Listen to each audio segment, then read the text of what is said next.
Hindi ka pa dito sa ganit. Ko sa kanila. Lagi na lang yan. 1, 2, 3. Saan ka?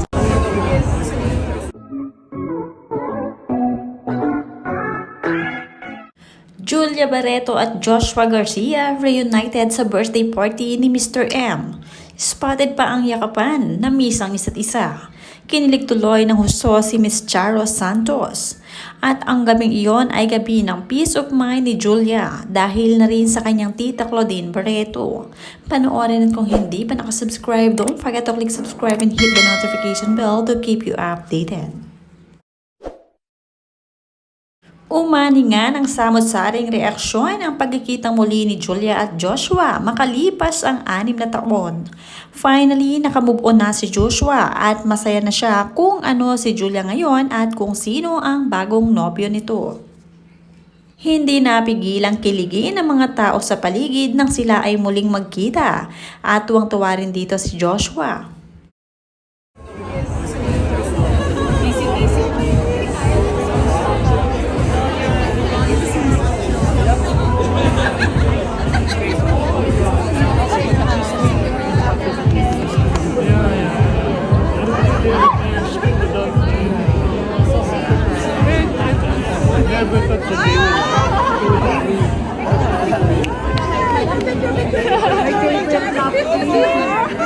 Hindi ka pa dito sa ganit. Ko sa kanila.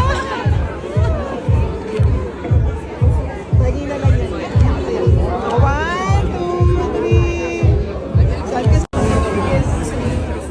Bakas nga sa mga mukha ni Joshua na tila may kilig pa rin nang makita si Julia at ang ngiti nito ay abot hanggang tenga. Finally, marami talaga ang kinilig at hopeful pa rin sa dalawa. From what I see, Julia is really loving cause look how happy she is now. She reconciled with her tita, Joshua and Bea. Samantala, isa nga sa mga nakita ng tao ay kung gaano ka-sweet si Claudine Barreto at Julia sa isa't isa. Finally, nag-ayos na rin ang magtita. Wala nang hidwangan sa magkabilang panig. Sa pamamagitan nga ng birthday ni Mr. M, dito muli niya nakita ang mga taong nakaalitan niya before. Ngayon ay meron ng peace of mind si Julia dahil lahat ng makita niya kagaya ni Bea Alonzo ay okay na rin sila at nagkausap na rin. Nagkatsikahan pa nga at syempre yakapan pa to the max, tila na miss ang isa't isa.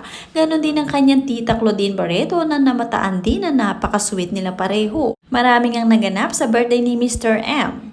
Ito ang ikinutuwa ng mga tao dahil in one night daw ay nagkaroon si Julia ng peace of mind at peace sa kanyang puso. Maraming ang napakomento sa mga litratong kumakalat ngayon sa social media tungkol sa pagbabati ng mga nakaaway ni Julia doon. Sabi dito, grabe, napaka-brave ni Julia, no? Dati grabe issue niya pero talagang nag-stand siya at tingnan mo now. Matalinong babae, di pala react. True. Napilitan lang si Joshua.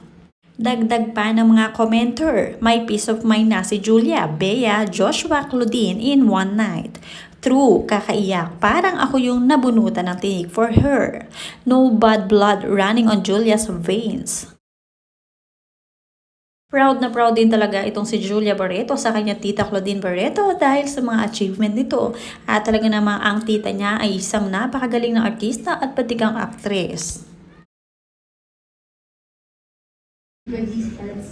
But above all, you have made our dreams come true. I love you so much. And Tita Mariol, this person has talent.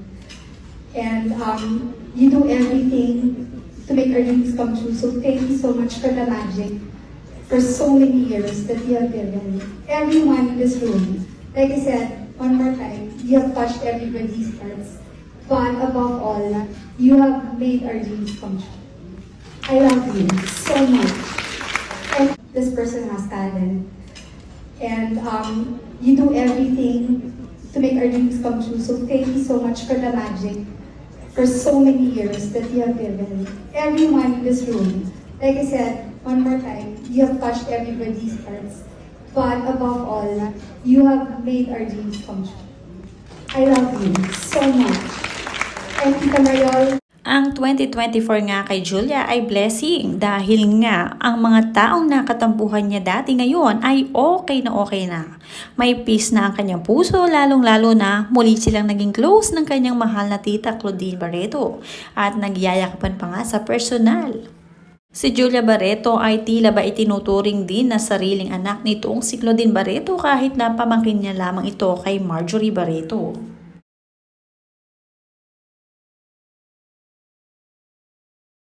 Ito ang dahilan kung bakit muling napalapit si Julia Barreto sa kanyang tita Claudine Barreto, Bea Alonzo at Joshua Garcia dahil kay Mr. Manahan.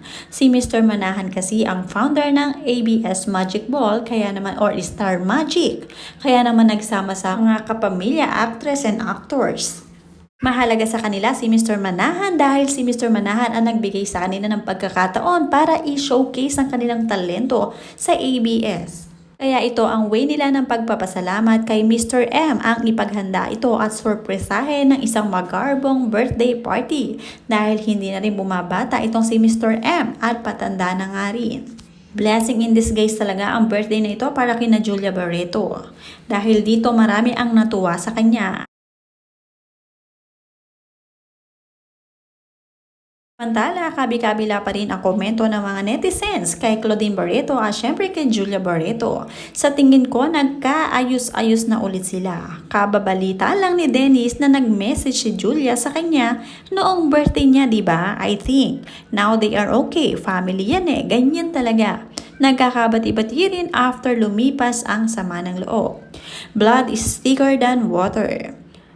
Kailan pa yan? Sabi nito, kanina lang, magkamukha ang magtita. Julia is kind and humble. Ang ganda pa din ni Claudine, crush ko mula noon hanggang ngayon. Matagal na silang okay pag may family gatherings, nandoon na si Claudine. Hindi lang nila ipinupost sa social media. From what I see, Julia is really loving cause look how happy she is now. She reconciled with her tita, Joshua and Bea.